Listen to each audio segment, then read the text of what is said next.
हम पढ़ रहे थे एंगल बिटवीन द लाइंस। कल मैंने आपको बताया भी था, दो लाइन अगर हमारे पास कोऑर्डिनेट प्लेन में है और थीटा के बीच में एंगल बन रहा है, अगर लाइंस वेक्टर फॉर्म में इक्वेशन दी गई तो उस केस में हम एंगल इसके फॉर्मूले से निकालेंगे। तो सब थीटा किसके बराबर आ जाएगा, vector b1 dot vector b2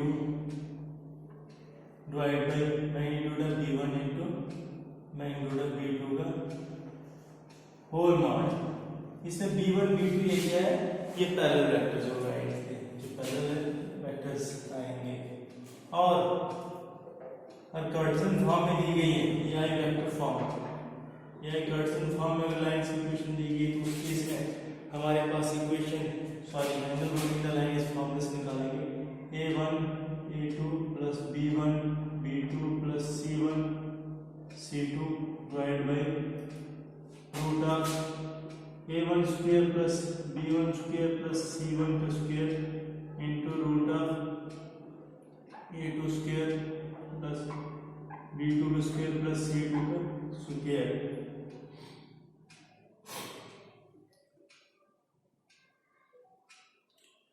c2 का स्क्वायर ये आएगा हमारे पास इसमें कार्टेशियन फॉर्म में। इस फॉर्मूले से एंगल निकालेंगे, cos थीटा की रियल वैल्यू आएगी, theta is equal to cos inverse of that real value, इनके सम एंगल निकल जाएंगे। फिर उसके बाद इसी में ही आगे देखो ये क्या है, angle between the lines, between the line जिसका हमने कल पढ़ा भी था, ये हमने बताया था आपको। अब यहाँ पे देखो, इफ लाइंस आर परपेंडिकुलर, और लाइंस आपस में परपेंडिकुलर की डायरेक्शन रेशियोज दिए गए और लाइंस आपस में परपेंडिकुलर हैं। If two lines are perpendicular, perpendicular कब होती है, जब एंगल उनके बीच में 90 डिग्री होता है, देन उस केस में परपेंडिकुलर के केस में आएगा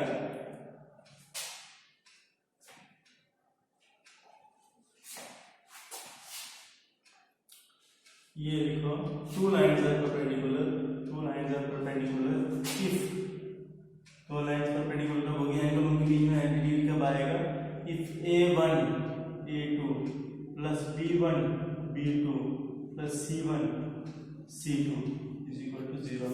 यानी कि उनमें जो पैरेलल वेक्टर उसके कॉरस्पॉन्डिंग डायरेक्शन रेशियोज के प्रोडक्ट का सम किसके बराबर आना चाहिए, 0 के बराबर। ये क्या है, a1 फर्स्ट लाइन में a1 b1 c1, ये क्या फर्स्ट लाइन में पैरेलल वेक्टर के डायरेक्शन रेशियोज, और a2 b2 c2 क्या सेकंड लाइन में पैरेलल वेक्टर के डायरेक्शन रेशियोज। और दूसरा, two lines are parallel, parallel की क्या कंडीशन है कि a1 upon a2 is equal to b1 upon b2 is equal to c1 upon c2। जब ये डायरेक्शन रेशियोज आपस में क्या होंगे, प्रोपोर्शनल होंगे, इसका मतलब क्या है, लाइंस आपस में पैरेलल है। फिर उसके बाद देखो, जरूरी नहीं कभी आपके पास अगर डायरेक्शन कोसाइंस दिए गए होंगे तो आपने देखना है इनको पैरेलल या परपेंडिकुलर चेक करना है। उस केस में आप इस तरह से कर सकते हैं, L1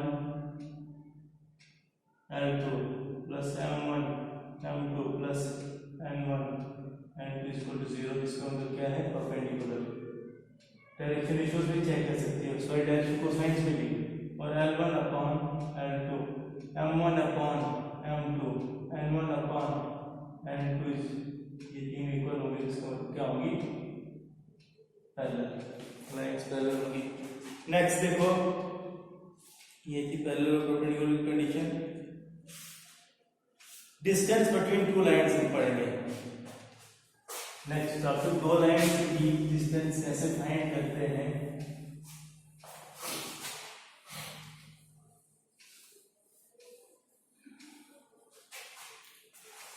distance between two lines, distance between two lines पढ़ रहे हैं। फर्स्ट केस में यहाँ पे दो केसेस पढ़ेंगे, स्क्यू लाइंस है हमारे पास। स्क्यू लाइंस क्या होती है, कोई भी दो लाइंस जो ना तो जो ना तो सेम प्लेन में लाई करें और ना ही वो आपस में पैरेलल हो, ठीक है, उनको हम क्या बोलेंगे, स्क्यू लाइन। स्पेस में कोई भी लाइन जो पैरेलल भी नहीं होनी चाहिए और एक ही प्लेन पे लाई भी नहीं करनी चाहिए, उनको कहेंगे स्क्यू लाइंस। तो इनके बीच डिस्टेंस कैसे निकालेंगे? मान लो अगर हमारे पास लाइन 1 की इक्वेशन दी गई है, L1 लाइन 1 का L1 से रिप्रेजेंट करते हुए इसकी equation vector R is equal to vector A1 plus lambda into vector B1, और दूसरी लाइन L2 इसकी इक्वेशन दी गई है R is equal to vector A2 plus lambda into vector B2। तो ये हमारे पास इक्वेशन दी गई दो लाइंस की, तो डिस्टेंस बिटवीन देम किसके बराबर आएगा? डिस्टेंस बिटवीन देम, इन दो लाइंस के डिस्टेंस किसके बराबर लिखोगे? ये फॉर्म इसके लिए अप्लाई कर रहा हूं, B1 क्रॉस B2। ये जो वेक्टर्स हैं इनके क्रॉस प्रोडक्ट का डॉट प्रोडक्ट करना आपने किसके साथ? A2 cross A1, A2 cross A1 इस वेक्टर के साथ, और इसको आप डिवाइड करोगे किसके साथ? वेक्टर B1 क्रॉस B2 का मैग्नीट्यूड जो आएगा उसके साथ डिवाइड करो, तो ये क्या निकलेगा? Distance between these two skew lines. और अगर लाइंस आपके पास पैरेलल है, दूसरा लाइंस आपके पैरेलल लाइंस दी गई हैं, तो इनके बीच में डिस्टेंस क्या आ जाएगा? डिस्टेंस बिटवीन द लाइंस के लिए फॉर्मूला आप अप्लाई करोगे,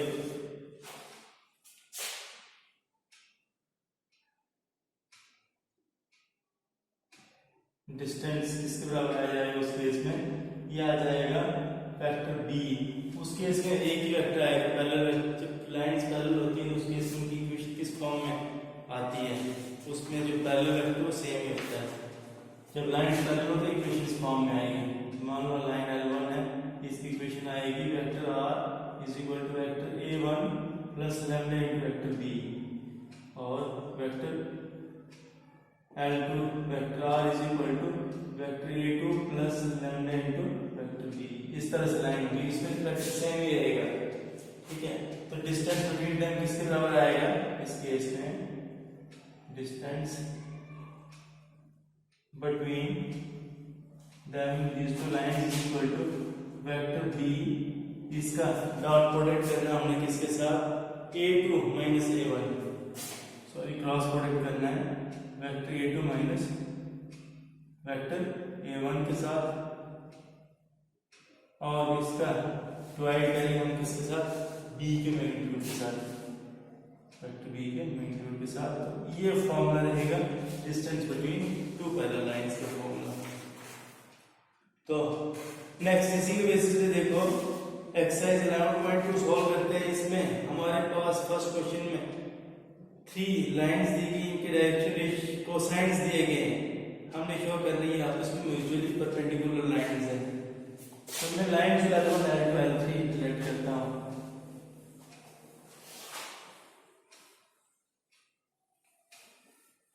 उनके डायरेक्शन कोसाइन भी दिए गए हैं। Question number first of exercise 11.2, let L1 L2 L3 be the lines and L3 be the lines. Direction ratios of first line, direction ratios of line L1 are, ये direction ratios यहाँ से लिखते हैं 12/30 minus 3/30 minus 4/30, 13 minus 3/30 minus 4/30। ये first line के direction ratios, sorry direction ratios नहीं, cosines, cosines direction cosines of L2 second line के direction cosines क्या दिए गए हैं? 4/30 12/30 3/30, 4/30 12/30 3/30, और डायरेक्शन कोसाइंस ऑफ लाइन 3 और लाइन 3 के डायरेक्शन कोसाइंस क्या दिए गए हैं? 3 4 12 3/30 माइनस 4/30 और 12/30 ये दिए गए म्यूचुअली परपेंडिकुलर है।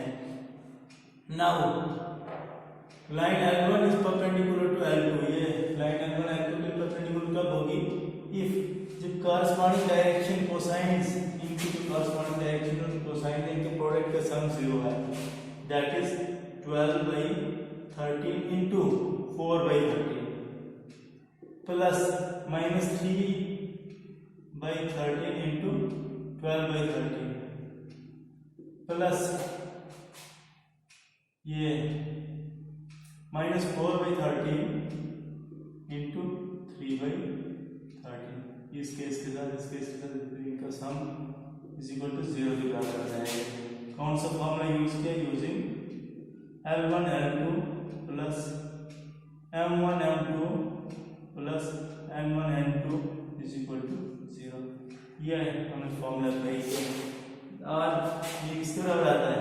12 4 36/169 प्लस ये आ जाएगा 12 4 48 होता है, दिस इज 48, ये आएगा 36/169 माइनस, यहाँ पे प्लस माइनस का माइनस आ रहा है, 12/169 इज इक्वल टू 0। तो इसकी वैल्यू क्या आ जाएगी? देखो 69 यहाँ तीनों में, यहाँ पे एलसीएम में आएगा 48 में से 36 को माइनस कर दिया आता है, इसके बराबर 0। तो 0/69 आ जाएगा 0 is equal to 0 which is true. एक ट्रू स्टेटमेंट आ रही है, एक्चुअल में 0 के बराबर आ रहा है, तो विच इज ट्रू एक ट्रू स्टेटमेंट। इसका मतलब देयरफॉर मैं लिखूंगा L1 is perpendicular to L2, हम लिख सकते हैं L1 L2 ऐसे ही। फिर L2 is perpendicular to L3, अब L2 L3 के लिए परपेंडिकुलर कब होगी? इफ इनका चेक करो 4 × 13 4/13 into 3/13 12/13 into -4/13 plus 3/13 into 12/13 is equal to 0। That is ये आ जाएगा 12/169 प्लस माइनस का माइनस 48/169 ये प्लस 36/169। देखो न्यूमरेटर सेम है, एलसीएम ही आएगा, न्यूमरेटर्स का क्या आता है? 12 - 48 + 36 is equal to 0। That is 0 is equal to 0 which is true statement. तो यहाँ भी हम लिख सकते हैं ये आपस में L2 और L3 परपेंडिकुलर है, which implies that L2 is perpendicular to L3, यहाँ भी implies करते हैं। और अब L1 और L3 को चेक करो, L1 L2 के लिए L2 L3 के लिए L3 L3 is perpendicular to L1 if देखो 3/13 into 12/13 plus -4/13 into -3/13 plus 12/13 into -4/13 is equal to 0। That is 36/169 plus 12/169 minus 48/169 is equal to 0। That is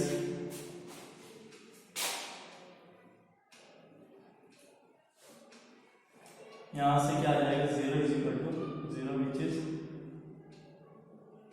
true, which implies that L3 is perpendicular to L1। इसको रखो second, इसको रखो यहाँ पे first और इसको रखो थर्ड। फर्स्ट सेकंड थर्ड ये क्या है? ये तीनों lines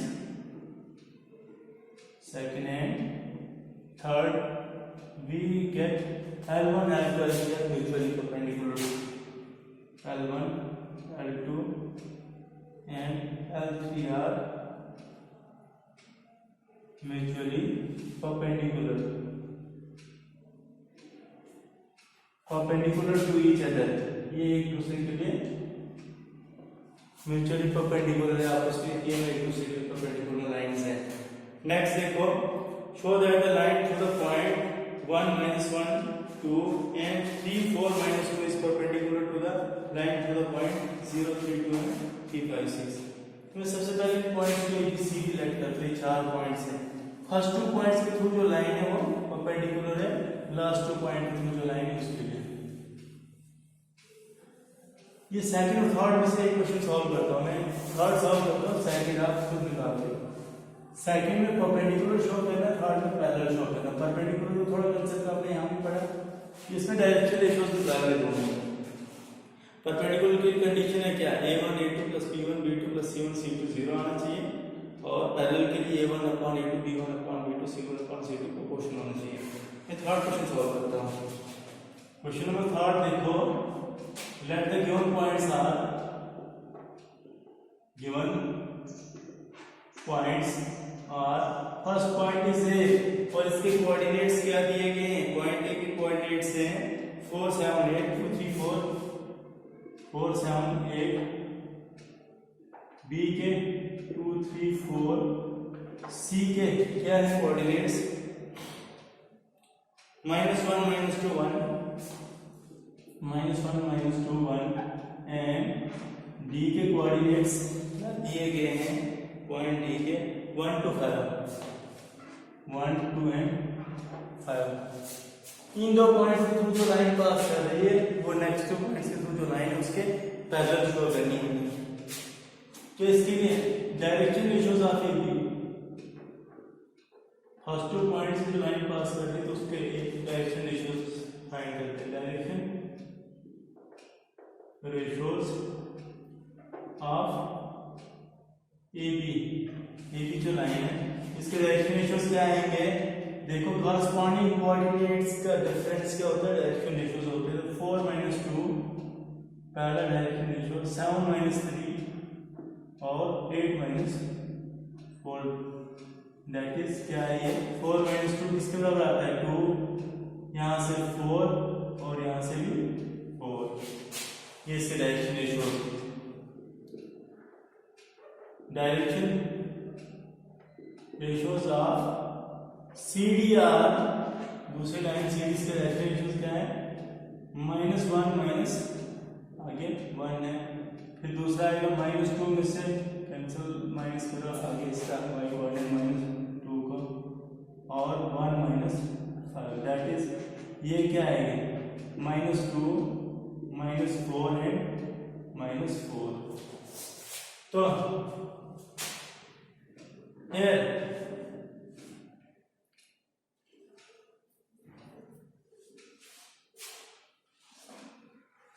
AB is parallel to CD.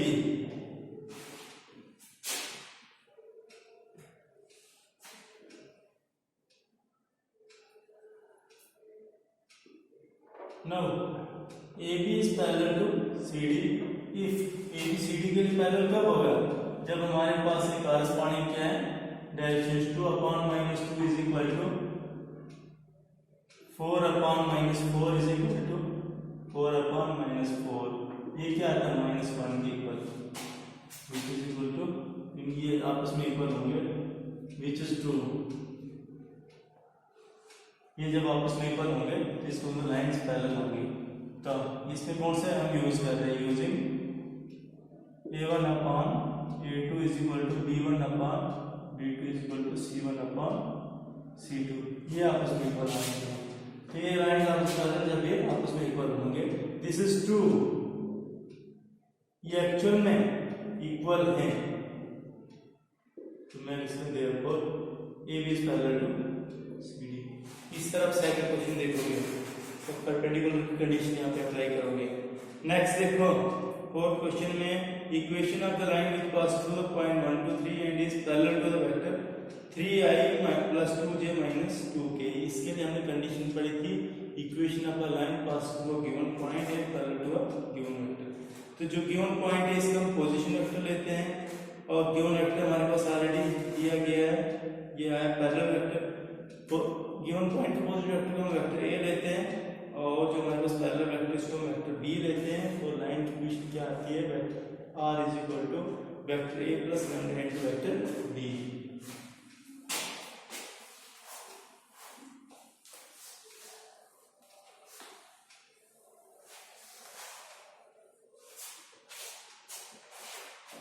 Question number 4, the given point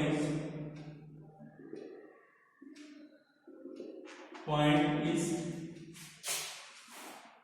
क्या हमारे पास given point 1 2 3 is 1 2 3, its position vector क्या आ जाएगा, इट्स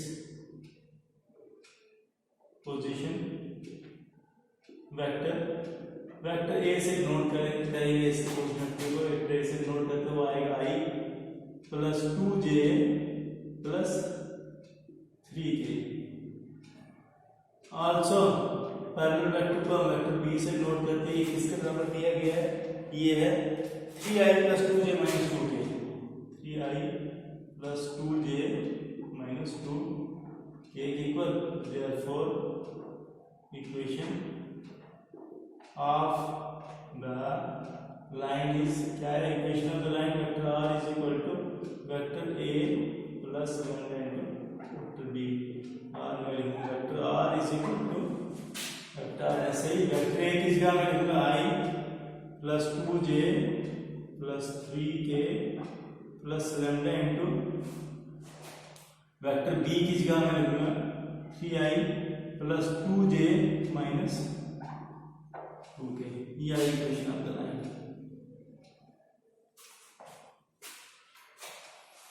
और उसके बाद क्वेश्चन नंबर फिर equation of the line in Cartesian and vector दोनों फॉर्म में, जो इस पॉइंट से पास करे जिसका पोजीशन वेक्टर गिवन है और इसके direction ratios, sorry in the direction of this vector, ये है पैरेलल वेक्टर। पहला है गिवन पॉइंट पोजीशन वेक्टर और दूसरा क्या है पैरेलल वेक्टर जिसके थ्रू ये पास कर रही है। तो हमने फाइंड कर ली इसकी इक्वेशन ऑफ द लाइन। देखो पहले वेक्टर फॉर्म देखते हैं।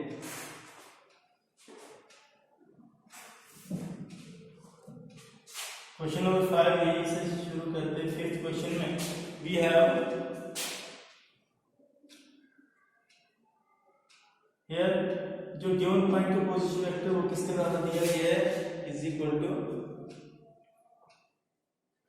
ये है 2i minus j plus 4k, 2i minus plus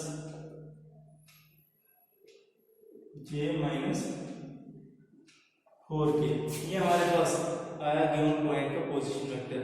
और उसके बाद पैरेलल वेक्टर, इसको b से डिनोट करते हैं, ये क्या i plus 2j minus k and vector b is equal to i minus j plus 2k plus 2j minus k, ये हमारे पास है कौन सा वेक्टर b। तो therefore vector equation of the line of the line is, किसके बराबर आएगी vector equation of the line, ये आ जाएगी vector r is equal to vector a plus lambda into vector b। ये फॉर्मूला r, इसको लिख सकते हैं vector r is equal to vector a की जगह 2i plus j minus 4k plus lambda into vector b की जगह i plus 2j minus k। Cartesian equation के लिए देखो,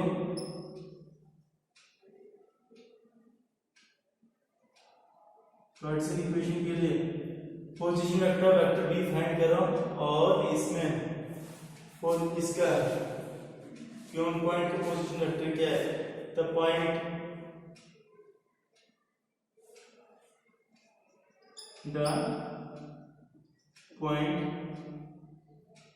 हैविंग पोजीशन वेक्टर, कोई भी पॉइंट जिसका पोजीशन वेक्टर ये दिया गया हमारे पास i प्लस 2j, क्या है i plus j minus 4k, i plus j minus 4k, ये सारी 2i। तो ये पॉइंट कौन होगा जिसका पोजीशन वेक्टर, उस पॉइंट को मैं लिखूं, उसके कोऑर्डिनेट्स आएंगे x कोऑर्डिनेट 2, y कोऑर्डिनेट 1 और z कोऑर्डिनेट -4, ये आएगा। और फिर उसके बाद जो पैरेलल वेक्टर है इसके डायरेक्शन रेशियोज निकालो। Direction ratios of vector B are, direction ratios of दूसरा वेक्टर इसके डायरेक्शन रेशियोज क्या आएंगे 1 2 -1 1 2 -1। तो therefore equation of the line क्या आ जाएगी, Cartesian equation of the line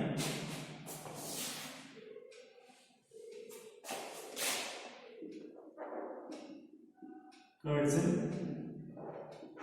equation of the line is किसके बराबर आएगी x minus x1, x1 क्या होगी given point x coordinate that is 2 upon यहां से a1 क्या है हमारे पास a जो हमारे पास डायरेक्शन रेशियो है इस वेक्टर b का is equal to y minus y1 की जगह में लिखूंगा 1 अपॉन दूसरा डायरेक्शन रेशियो क्या है 2 is equal to z minus z1 की जगह में लिखूंगा -4 डिवाइड बाई तीसरा डायरेक्शन रेशियो क्या है -1। कौन सी फॉर्म यूज करोगे Cartesian form that is x minus x1 upon a is equal to y minus y1 upon b is equal to z minus z1 upon c। ये formula use किया और ये क्या आ जाएगा Cartesian equation of the line x minus 2 upon 1 y minus 1 upon 2 z plus 4 upon -1. This is the Curt's equation of the line. Next देखो question number 6.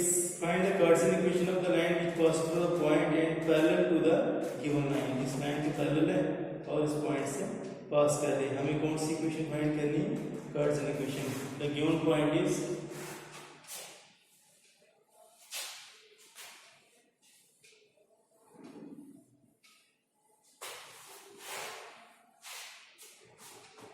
Question number 6 the given point क्या हमारे पास गिवन पॉइंट जिससे line पास कर रही है तो उसके कोऑर्डिनेट्स दिए गए हैं -2 4 -5 -2 4 -5 and direction ratios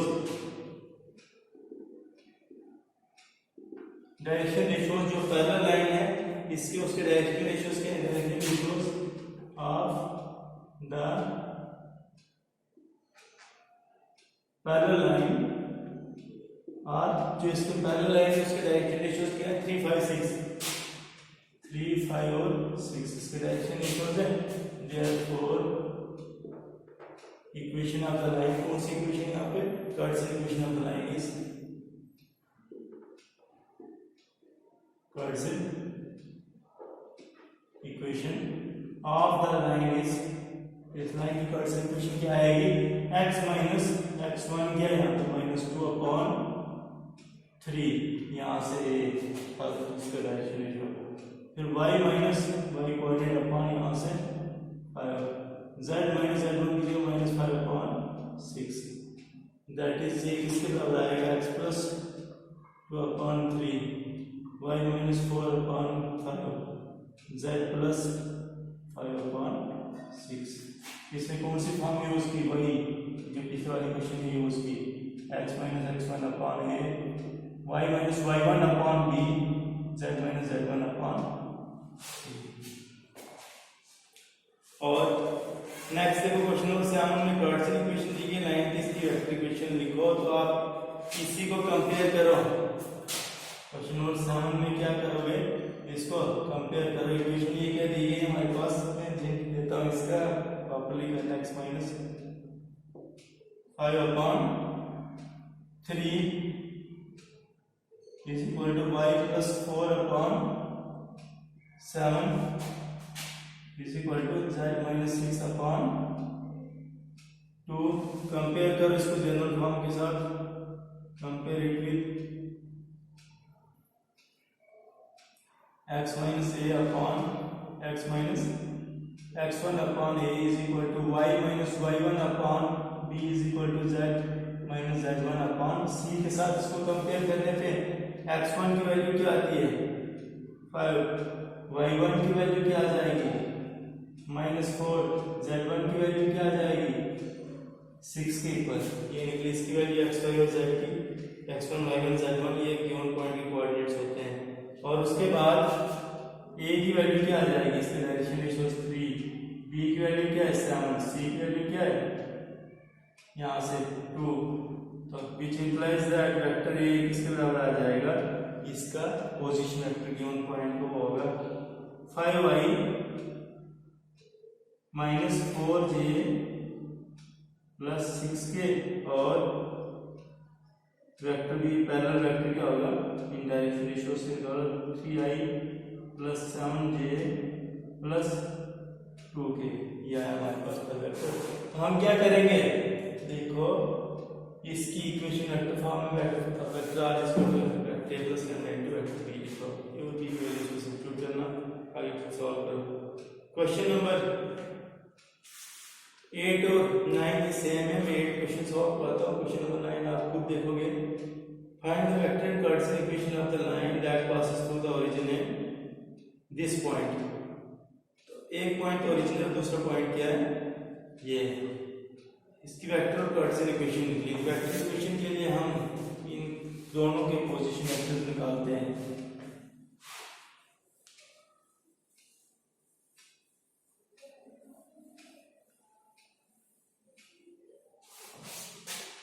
question number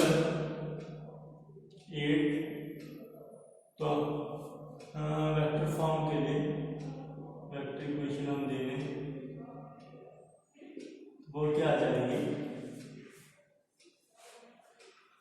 vector equation के लिए गिवन पॉइंट क्या है, तो दो पॉइंट्स दिए गए हैं, तो वेक्टर ए जो आएगा वो आएगा गिवन पॉइंट का, ये 0 वेक्टर होगा क्योंकि पोजीशन वेक्टर ऑफ ओरिजिन ये आ जाएगा, position vector of point, origin का पोजीशन वेक्टर होगा क्योंकि line pass through the point, यहाँ पे लिखो the line passes through the points, first point is origin, first point क्या है, origin, फर्स्ट ओरिजिन इसके कोऑर्डिनेट्स क्या होते हैं 0 0 0, तीनों कोऑर्डिनेट 0 आएंगे, एंड सेकंड इज, इसको a रखो, सेकंड पॉइंट a, और इसके कोऑर्डिनेट्स क्या है 5 -2 3 और 3, ये है। तो देखो वेक्टर इक्वेशन के लिए,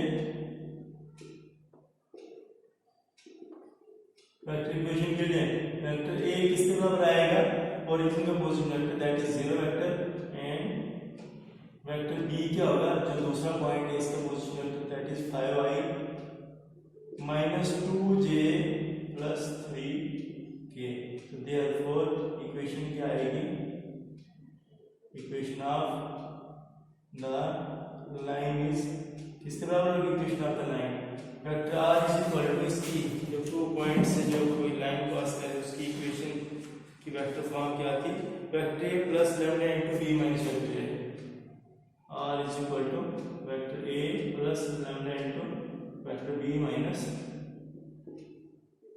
बस इसमें वैल्यूज पुट करो, ये तीन वैल्यूज आगे वो सॉल्व करना है। कार्टेशियन इक्वेशन के लिए कार्टेशियन इक्वेशन का फॉर्मूला लिखते हैं, यहाँ पे वैल्यू फाइंड करना है कार्टेशियन इक्वेशन। तो Cartesian equation is given by equation is given by Cartesian equation का ये फॉर्मूला लिखो, क्या होता है x minus x1 upon x2 minus x1 is equal to y minus y1 upon y2 minus y1, z minus z1 upon z2 minus z1। तो ये जो given points है x1 y1 z1 या x2 y2 z2 लो, इसका value put करके ये इसकी Cartesian equation लाएंगे। नेक्स्ट जो है क्वेश्चन नंबर 9 को बिल्कुल इसी के ही रिलेटेड है, क्वेश्चन नंबर 8 के जैसा है। इधर भी दो पॉइंट्स थे इनके थ्रू जो लाइन पास करे उसकी वेक्टर कार्टेशियन इक्वेशन, तो पहले पॉइंट को a लोगे, दूसरे पॉइंट को b लोगे, a का पोजीशन वेक्टर आपने निकाला वेक्टर a, जो दूसरा पॉइंट इसका पोजीशन वेक्टर निकालो, इक्वेशन ऑफ द लाइन के फॉर्मूला अप्लाई करो कार्टेशियन इक्वेशन के लिए, ये फॉर्मूला अप्लाई करो। तो नेक्स्ट हम कल करेंगे इस एक्सरसाइज को कंप्लीट। आज के लिए इतना ही।